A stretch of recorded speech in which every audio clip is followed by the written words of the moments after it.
Olá, olá, tudo bem? Voltamos aqui com a aula de conhecimentos pedagógicos. Eu sou o professor Carlinhos e a gente vai seguir aí com a Lei de Diretrizes e Bases da Educação Nacional. A gente já começou a conversar, já tem 2 vídeos que você já assistiu, já acompanhou como isso funciona. E a partir de agora a gente vai entrar aí, vai adentrar a seara da lei. A gente conversou um pouco sobre o histórico no primeiro vídeo. No segundo vídeo a gente tratou principalmente dos deveres aí do Estado, no artigo 4º. E agora a gente vai entrar nas discussões mais pontuais dessa Lei de Diretrizes e Bases. Então, não se perde, a gente vai agora entrar diretamente no artigo 7º, que trata da iniciativa privada na educação. Então, olha aí no nosso slide. A iniciativa privada, ela também pode ter escolas, né? Ela também tem acesso a essa oferta. Então, a gente está pensando em escolas públicas e privadas. E a LDB cuida das duas, tá bom? Então não esquece, ela cuida das duas, da pública e da privada. Ela vai reger toda a ideia de trabalho, tanto da pública quanto da privada. É claro que na pública ela vai estar colocando mais normas, mas a privada também pode. Para que a privada, essa aqui que a gente vai tratar agora, tenha o direito de ofertar, existem algumas condições. E são essas condições que a gente vai conversar aqui, ó. Olha só, a primeira das condições, gente, é cumprir as normas gerais de educação nacional e do respectivo sistema de ensino, né? Então a gente está falando aqui que ela tem que cumprir as leis e as regulamentações, tá bom? E aí vamos em frente. Qual é a segunda condição, Carlinhos? É a autorização de funcionamento e avaliação pelo poder público. Isso aqui é um processo. Ela entra com o pedido do processo e é autorizada. E quando autorizada, consegue, né, ofertar a educação. E por último, ela precisa ter capacidade de autofinanciamento. Ela precisa ter dinheiro. E como assim, Carlinhos? Para que ter dinheiro? Ela precisa, gente, honrar o compromisso da oferta. Então, não posso liberar e autorizar uma escola que só pode se manter por 6 meses. Olha só. Olha para mim, para você ter uma noção. A escola, quando ela pede para abrir, ela tem que entregar uma inúmera quantidade de documentos. Então, ela vai colocar a sua proposta pedagógica, ela vai justificar o porquê que ela quer abrir aquela escola, ela tem, então, que justificar também que tem recursos financeiros para isso. Então, ela vai ter que ser regida pelas leis e regulamentações da educação nacional e do sistema de ensino em que ela se enquadra. Além disso, ela tem que ser autorizado o funcionamento e vai ser avaliado isso, e tem que ter a capacidade de autofinanciamento, que é conseguir se manter. Não dá para autorizar uma escola, ela abre, depois fecha e deixa os alunos jogados, né, sem nenhum tipo de cuidado, que é o cuidado necessário que se espera quando se abre. Então, esse processo de abertura de oferta de educação em instituições privadas é um processo que é demorado, né? Não é tão simples assim, eu vou pedir para abrir hoje e amanhã essa escola vai estar aberta. Não é tão simples, porque são várias exigências legais para que essa oferta, que é tão importante, seja criteriosa, não seja qualquer espaço que seja aberto. Tranquilo? O artigo 7º está vencido, vamos em frente. Olha lá no nosso slide, senhores. Existe uma organização para colaboração e oferta. Então, a gente está falando de responsabilidades. Essas etapas que eu listei aqui, ó, elas vão ser ofertadas. E ofertadas por quem, Carlinhos? A educação infantil, que se divide em creche e em pré-escola, ela será prioridade dos municípios. Beleza? Então, a oferta aqui, ela é prioridade dos municípios. Desculpa, gente. Ela é ofertada pelo município. Então, é o que oferta. Quem dá oferta, Carlinhos? É só o município. O ensino fundamental, aí, ele vai ter a prioridade da oferta no município. Mas quem colabora com ele? O Estado. A gente está falando aqui do ensino fundamental de 9 anos, que se divide nos anos iniciais e nos anos finais. Tá bom? Então, quem tem que ofertar? O município. Mas ele tem ainda a ajuda do Estado.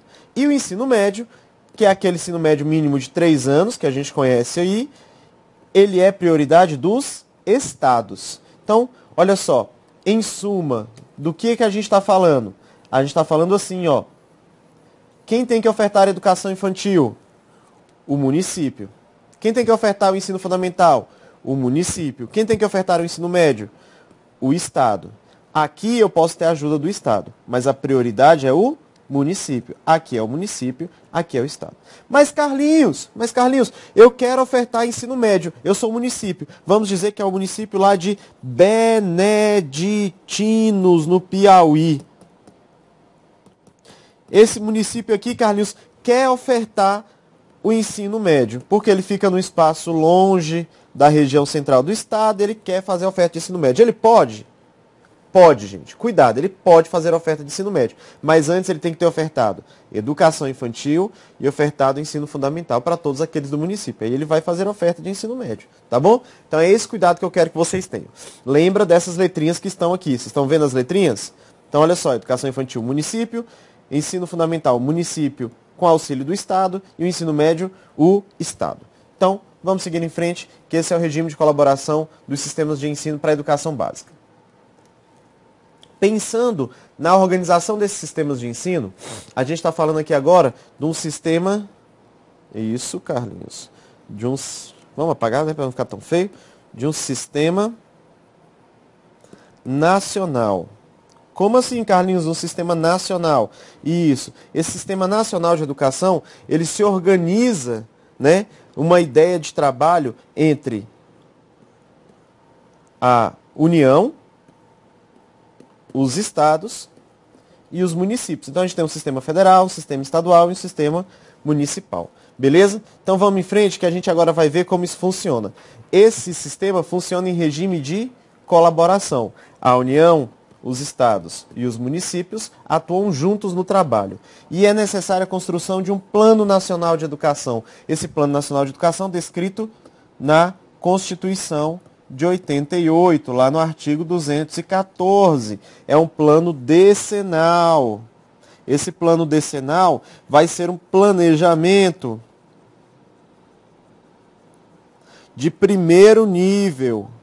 Um planejamento estratégico para a educação nacional. Ele é criado para organizar toda a educação. Por isso, ele é criado por qual ente? Pela União. Ele é uma das atribuições do Sistema Federal de Educação. Tá bom?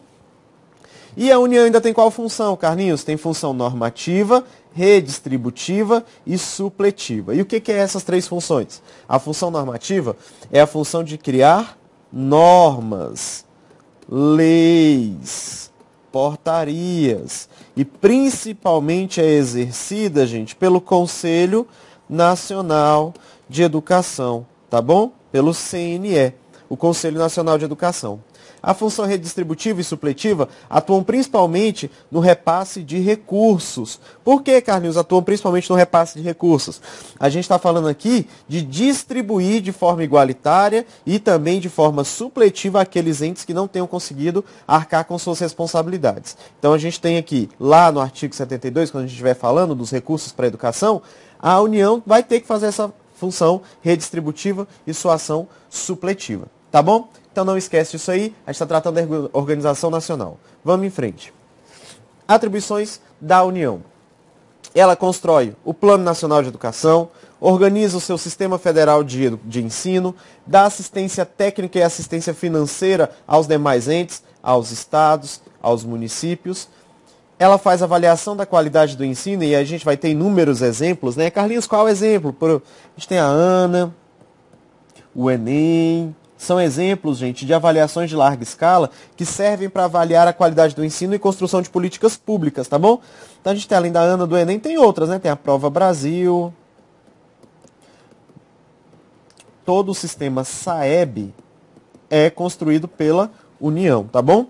As normas gerais para graduação e pós-graduação, a gente está falando aqui das diretrizes curriculares das graduações e das pós-graduações. Além disso, ela organiza e supervisiona instituições de ensino superior, tá bom? Essa é uma atribuição da União. Ela, além disso, gente, organiza e acompanha um órgão de assessoramento, que é o Conselho Nacional de Educação. Ela deve ter acesso à informação dos demais entes, né? A gente está falando de um sistema que consegue ter acesso a essas informações. E ela pode delegar essa atribuição do ensino superior aqui, ó, gente, essa atribuição de organizar e supervisar a quem? E supervisionar a quem? Aos estados. Como assim, Carlinhos? Ela pode delegar isso? Ela delega essa função para que o Estado faça, desde que esse ente esteja aí dentro do Estado, ou seja, estadual, né, pago com os recursos públicos do Estado, ou ainda privado, mas dentro desse Estado. Tá bom? Essas são as atribuições da União. Vamos para as atribuições dos Estados. Olha aí, ó. muito próximo da ideia da União, gente. Você não precisa ficar fugindo muito disso não, tá bom? Então, nos estados ele compete organizar o sistema estadual, cooperar com o município. Então, aqui a gente não está falando, gente, de subordinação. Não estamos falando disso, tá bom? Não é subordinação. O município não é subordinado ao Estado. Ele coopera, o Estado coopera com o município.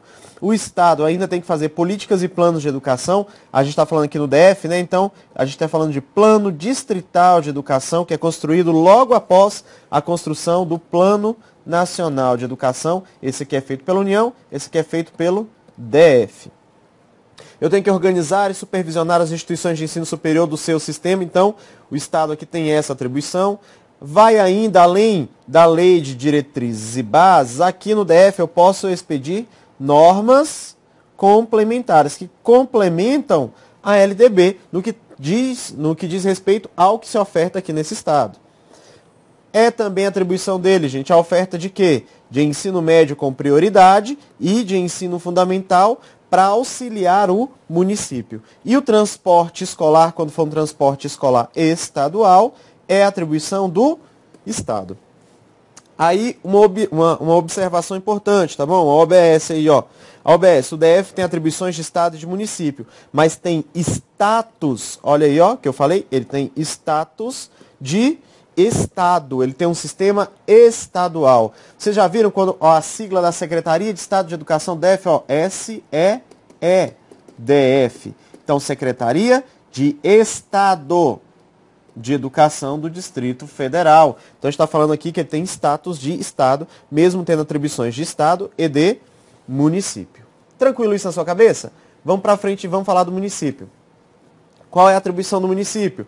Organizar o seu sistema de ensino. Então, o sistema de ensino municipal é a atribuição dele. Ele tem ação redistributiva. Ele organiza aquilo que está dentro do seu espaço. Pode também expedir normas complementares, de acordo com aquilo que tem de peculiaridade dentro do município. Vai organizar os seus estabelecimentos de ensino, vai ofertar com prioridade o ensino fundamental e também a educação infantil. E cuidar do transporte escolar, quando eu estiver falando de transporte escolar municipal. Aqui é uma OBS, ó, uma OBS também. Os municípios podem optar ainda por se integrar ao sistema estadual de ensino ou compor com ele o Sistema Único de Educação Básica. Olha para mim. A gente agora tratou das atribuições da União, dos estados e dos municípios. Se você estiver atento, você vai notar que os três precisam organizar as instituições do seu sistema. Então elas vão lá e organizam. Se você gasta o dinheiro da União para organizar e manter aquela instituição, ela é da União. Então a União tem essa atribuição de organizar. O Estado também, o município também. E aí, essas diferenças, peculiaridades são muito pequenas. Então esse cuidado é importante. A gente listou na primeira OBS que o DF tem status de sistema estadual, mas tem atribuições de Estado e de município. Aqui na segunda OBS, é que eu queria que você tivesse um pouquinho de atenção. Às vezes isso aparece na prova e a gente acha que está errado. Por quê? Porque não parece realidade. Então, preste atenção. O município ele pode não ter sistema municipal de educação. Se ele optar por isso, ele não precisa. Então, o que ele faz? Ele se une ao Estado num termo de cooperação e os dois trabalham juntos para a oferta da educação naquele município. Só que aí, gente, ele não recebe verba nenhuma. Quem recebe toda a verba é o Estado. Você acha que isso vai acontecer? Abre o olho, viu? Cuidado. O município sempre vai querer isso, porque existem inúmeros cargos que estão ligados à educação. Então a gente vai ter a Secretaria Municipal de Educação, o Conselho Municipal de Educação. Essa organização administrativa geram diversos cargos. E o Brasil tem esse problema. A gente tenta burocratizar muitas coisas e esses cargos, então, não podiam ser destituídos. Então espera-se que, na maioria das vezes, a gente tenha sistema municipal. Eu não conheço nenhum caso de nenhum município que tenha aberto mão, né, abre-se mão de ter um sistema municipal de educação para deixar o Estado gerir aqui dentro. Não conheço, tá bom? Mas é uma observação que a gente tem aqui na LDB, tá bom? Então a gente vai falar um pouquinho sobre os estabelecimentos de ensino. Mas antes de falar disso, Não, vamos em frente, vou falar disso. A gente está falando aqui do artigo de número 14... Acho que esse aqui, gente, é o de número 12, hein? Acho que eu tô ficando louco, tô esquecendo os artigos, mas é o de número 12. Aqui a gente tá falando das atribuições, tá bom? Atribuições.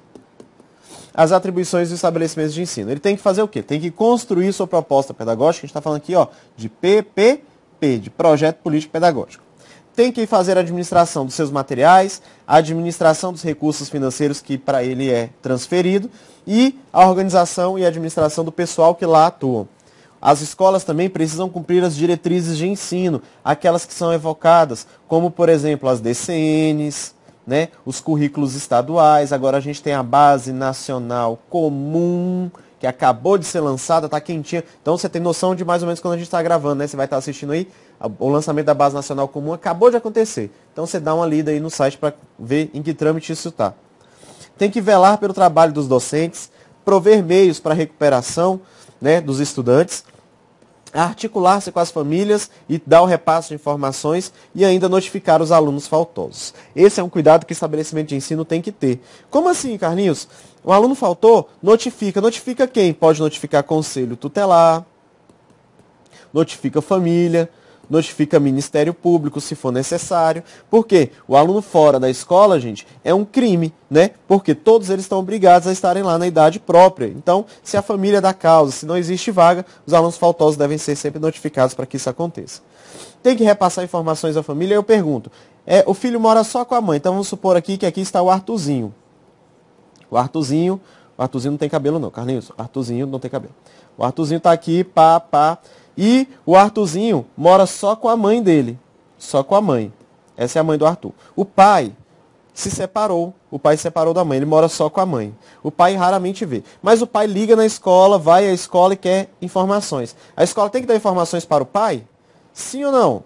Isso mesmo, senhores. A escola tem que dar informações tanto para o pai quanto para a mãe. Os dois são responsáveis pelo Arthur. Então não importa se é com quem mora ou quem não mora, mas sempre precisa se articular e precisa repassar informações. E que repasso de informações é esse, Carlinhos? Quanto à execução do PPP, né? A execução do PPP e outras que sejam pertinentes a este aluno. Tá bom?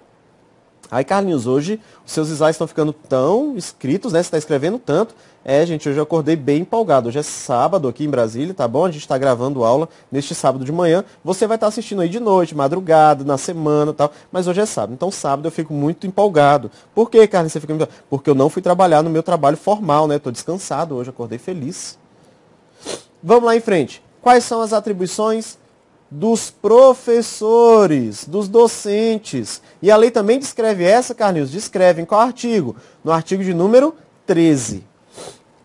Os docentes, eles precisam contribuir com a proposta pedagógica, com os momentos de construção, gente, os momentos de construção. E eu não estou falando só de estar lá escrevendo, não. Nas reuniões de planejamento e de avaliação do trabalho. Todas essas o professor deve estar, é a atribuição dele, tá bom? Ele deve construir o seu plano de trabalho, deve, né, além de construir, executar esse plano de trabalho. Então ele tem que estar lá presente. Tem que zelar pela aprendizagem dos seus alunos, tem que recuperar os alunos, então a recuperação obrigatória é atribuição do professor, tem que zelar pela execução do trabalho que ele construiu aqui no seu plano de trabalho, e ele também é membro que facilita a articulação entre a escola e a família. Essas atribuições são muito tranquilas. Vocês notaram, a gente falou atribuições da União, falamos atribuições dos estados, falamos atribuições dos municípios, falamos atribuições das unidades escolares, falamos agora atribuições dos docentes. Na sequência, a gente foi dando aí essas atribuições. Posso falar um negócio para vocês? Costuma muito cair em prova atribuições das unidades escolares e dos docentes. Então não deixa de ler, senhores, o artigo de número 12 e o artigo de número 13. OBS. Lê, artigo 12 e artigo 13. Tá bom? Então, eu queria só revisar com vocês aí quem compõe esses sistemas de ensino. Então, olha para mim. A gente falou das atribuições, a gente falou das características dos sistemas de ensino da União, dos estados e dos municípios. E esse esquemazinho que eu construí aqui vai facilitar muito a sua vida na hora que você precisar entender esses sistemas de ensino. Então eu vou falar e vou desenhar como eu faço no quadro quando eu estou em sala, né? Com muitos alunos, para que eles entendam isso. Eu quero que você entenda. Você que está aí, gente, assistindo as aulas do Grão Online, você é o cara que mais tem chance de estar aprovado. Por quê? Você assiste a aula no horário que você pode e você está descansado. Você sempre vai estar disponível para que assistir essa aula, construir o seu resumo, fazer os seus exercícios. Então, eu quero só uma coisa sua, tá bom? Só quero te fazer um pedido. Passa. Porque não importa você falar assim, a aula do Carlinhos é legal, não sei o que, não sei o que, assiste lá a aula do Carlinhos é legal. Não importa falar isso. O Carlinhos pode ser legal, mas se você não passar, não adianta. O que eu quero é que você passe. A lei de diretriz básica que a gente está estudando é uma lei cheia de detalhes. Mas assim, como dica que eu vou te dar, se você vai fazer o seu concurso para professor, geralmente não cai depois do artigo 25 do 30. A grande maioria está até o 30 dos artigos, as questões. A maior parte, 80% delas. Então, dá uma atenção especial nesse começo. Esses primeiros vídeos são os mais importantes da LDB. Tanto para a carreira de professores, quanto carreiras pedagógicas, né? De pedagogo nos órgãos, ou como outras carreiras que cobram a LDB. Então não vacila, não vacila. Eu só quero que você passe. Então se atenha aos detalhes, tá bom? Esse aqui é um esqueminha que a gente fez para a organização dos sistemas. Presta atenção aí, ó. O sistema federal ele é composto por quem, Carlinhos? Pelas instituições mantidas pela União. A gente está falando aqui de grana. Beleza? Tudo que é o sistema federal organizar e manter com o dinheiro dele é da União. E aí aqui eu vou te dar um exemplo para você ficar feliz. Ó, aqui no DF, quem a gente tem que é mantido pela União? A UNB. A UNB é do Sistema Federal de Ensino. Vamos lá, de Sistema Estadual de Ensino. São aquelas instituições organizadas, mantidas com o dinheiro dos estados e do DF. Então vamos lá, Carlinhos, me dá um exemplo dessas organizações aí. Eu vou te dar um exemplo aí, ó. A escola aqui, vamos dar um exemplo aqui em Brasília, vamos dar um exemplo do CASEB. É uma escola que a gente tem aqui, né? O Elefante Branco. Vamos dar um exemplo aí no seu estado. Uma escola estadual. Qual foi a que eu estudei mesmo? Escola Estadual do Jardim Oriente. Foi essa escola que eu estudei, hein? Quando eu estudei em Goiás. Aí, Carlinhos, você é do Goiás? Não, não sou do Goiás. Eu morei no Goiás um tempo, mas eu não sou do Goiás, tá bom? E o sistema municipal? É o sistema também aqui mantido pelo município, mas aqui tem uma OBS. Só se essas instituições mantidas forem de educação infantil, de ensino fundamental ou de ensino médio. Por quê? Se forem de ensino superior, mesmo mantidas com dinheiro do município, serão compostas ou serão agregadas ao sistema estadual. E aí eu vou te dizer, o que cai na prova desse quadrinho aqui? Claro que é isso, que é exceção. Claro que é isso. Mas se atente, tá bom? Teremos exercícios aí, vídeos de exercício, você vai ver como isso cai na prova. Então, atenção. Dinheiro, a gente está tratando aqui do primeiro tópico, dinheiro. Se é mantido com dinheiro da União, é do sistema federal. Se é mantido com dinheiro dos estados, é do sistema estadual. Se é mantido com dinheiro dos municípios, se for de educação infantil federal, ou ensino fundamental, ou ensino médio, é do município. Mas se for de ensino superior, é do estado. Beleza, agora vamos falar das privadas. Privadas. Gente, quem é o grandão? Quem é o grandão? Se a gente pensar assim, ó, educação infantil, ensino fundamental, ensino médio e ensino superior, quem são os maiores? Fala alto, eu não tô te ouvindo não. Tá bom, eu vou falar, se não quer responder eu falo. O ensino superior são os maiores. O ensino superior então fica com o sistema federal. Quem são os menores, gente? Agora sobrou educação infantil, fundamental e médio. Quem são os menores? Isso mesmo, educação infantil. Então, a educação infantil fica no sistema municipal. E nos estados, gente, fica o ensino fundamental e o ensino médio. Então, as escolas privadas de educação infantil compõem o sistema municipal. As escolas privadas de fundamental e médio compõem o sistema estadual. E as privadas de ensino superior compõem o sistema federal. E para acabar esse nosso quadrinho, a gente tem aqui os órgãos federais de educação e os órgãos estaduais e os órgãos municipais. Que órgãos são esses? Aqui, ó, no federal a gente tem o Conselho Nacional de Educação, a gente tem o MEC, a gente tem o FNDE, todos, o INEP, esses órgãos, todos aqui, gente, são do sistema federal. Ah, Carlinhos, mas o FNDE e o INEP não são órgãos, ok, mas compõem os órgãos federais, tá bom? Eles são autarquias, né? E essas autarquias auxiliam o trabalho com a educação. Os órgãos estaduais, a gente está falando aqui, ó, do Conselho Estadual de Educação, do Conselho de Educação do Distrito Federal, das Secretarias de Estado de Educação, são esses órgãos. E no município, do Conselho Municipal de Educação, da Secretaria Municipal de Educação, esses são os órgãos municipais. Senhores, gravou tudo isso na sua cabeça? Gravou tudo isso na sua cabeça? Gravou tudo isso na sua cabeça? Então faz um favor para mim.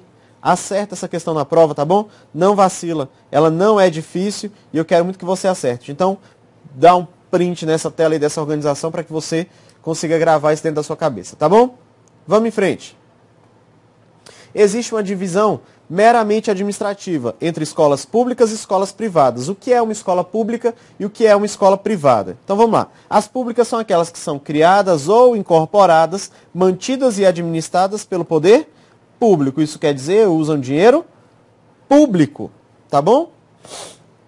E são pessoas jurídicas, tá bom? São pessoas jurídicas de direito público. E as privadas, Carlinhos, são mantidas, administradas por pessoas físicas, pessoa física, ou ainda por pessoa jurídica, mas todas elas são de direito privado. Tá bom? Cuidado, cuidado. Vão ter escolas privadas que vão receber dinheiro público. Isso aí é uma coisa que a gente vai ter que tomar cuidado. Você vai ficar atento, tá bom? Mas isso aqui é exceção, não é o comum, tá bom? Então, vem comigo. Públicas são criadas, mantidas e administradas pelo poder público, enquanto as privadas são aquelas direito privado. Pode ser de pessoa física ou pessoa jurídica. Um exemplo aí, Carlinhos. Um exemplo qualquer, vamos lá, aqui no DF, a escola classe 103 Sul, né? Essa escola é uma escola pública. E uma escola privada, a gente pode ter aí o colégio Objetivo, acho que tem em todo o Brasil, né? A gente pode usar esse nome aí. O colégio Objetivo também é uma escola privada. Eu acho que é uma pessoa jurídica que tem aí a ideia de mantenedora dela, tá bom? Então, só para você ter noção, é essa ideia que eu quero que você leve aí, a divisão entre públicas e privadas. As privadas ainda se dividem em dois grandes grupos, tá bom? Ó, grupo 1, grupo 2. A grupo 1 não pode receber dinheiro público, não pode receber dinheiro público. Por quê, Carlinhos? Porque elas são privadas em sentido estrito. Elas visam o lucro. Essa que é a grande maioria das escolas, gente. Tá bom? São aquelas que você vai lá, paga mensalidade, o cara quer ter lucro nisso e oferta educação de acordo com o modelo que ele acredita que é o melhor. E aí as pessoas vão lá, fazem matrícula se quiserem, pagam suas mensalidades e eu tenho lucro com isso. As outras três podem receber dinheiro público. Por que, Carlinhos, podem receber dinheiro público? Porque elas estão aqui auxiliando o desenvolvimento da sociedade. E quais são esses três tipos de escolas? As comunitárias, então são organizadas pela sociedade, por um grupo populacional. A gente muitas vezes vai ver elas organizadas na forma de cooperativas. A gente ainda tem as confessionais, que são criadas geralmente com cunho religioso. E a gente tem as filantrópicas, aquelas que ofertam também trabalho à sociedade, né? Parte do seu trabalho, ou seu trabalho na sua totalidade, né, é ligada à sociedade, à oferta de algum benefício à sociedade. Essas três podem receber dinheiro público, mas existem condições. Não se esqueçam disso, tá bom? A gente começou o nosso vídeo hoje, falando das escolas privadas e das condições de acesso a essa escola privada. Então, só lembrando o nosso vídeo inteiro de hoje, uma revisão rápida. A gente falou, qual a condição para que tenha oferta de ensino em escola privada? Tem que obedecer às normas e às leis dos sistemas de ensino que ela está, e às normas e leis da educação nacional, tem que ser autorizada e tem que ter avaliação do poder público, e ainda tem que ter alta capacidade de financiamento. Fechou, essas são as três condições. E aí a gente veio conversando sobre atribuições, a organização do sistema, o Sistema Federal de Educação, a organização do Sistema Estadual de Educação e do Sistema Municipal. Falando das atribuições da União, dos estados, dos municípios, das escolas, dos docentes. Organizamos esse sistema naquele quadro anterior, falamos quem é pública e quem é privada. Pública organizada e mantida pelo dinheiro público, né, pelo poder público, e a privada aquela que pode ser organizada e mantida por pessoa física ou jurídica de direito privado. E aí aqui dentro das privadas, a gente tem os dois grupos. Aquele que fala de lucro eminentemente, né, é a privada em sentido estrito, e a gente tem as outras três que podem receber dinheiro público pela finalidade a qual se destina. Então as comunitárias, as filantrópicas e as confessionais. Tá bom? Senhores, fiquem com um abraço bem apertado e eu te encontro no nosso próximo vídeo. A gente continua falando de LDB e até daqui a pouco.